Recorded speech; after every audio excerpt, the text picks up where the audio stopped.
for some reason, I've just seen a load of videos from people who will be struggling at Christmas. So I thought this was about the right time.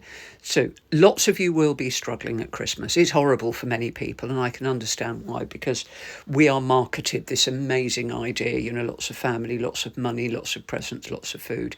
And for a lot of people, that won't be their reality at all. And I would like to remind you, it is just a day, one day. You don't have to get involved if you don't want to. You can have the Christmas that you want. If you want to sit at home and read a book and have whatever, you can do that. You're completely allowed.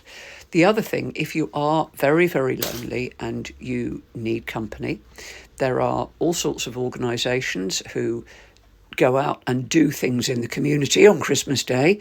You could volunteer. I have friends who, they had one Christmas that wasn't going to be great. They went and volunteered at I call them soup kitchens, but it wasn't quite that. They said it's one of the best Christmases they'd ever had.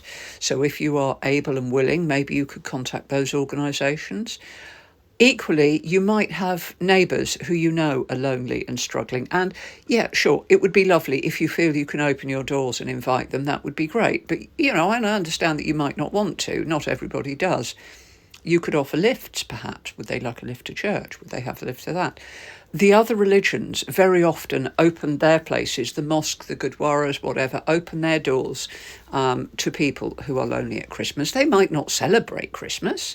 Mosques especially, they're big fans of Jesus. They just don't think he was the Son of God.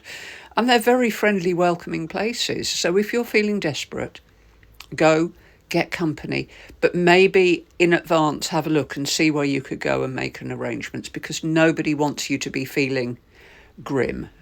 And like I said, so much of this, it's just marketing, It is, at the end of the day, all this time of year is, over the millennia, humans have celebrated the coming back of the light.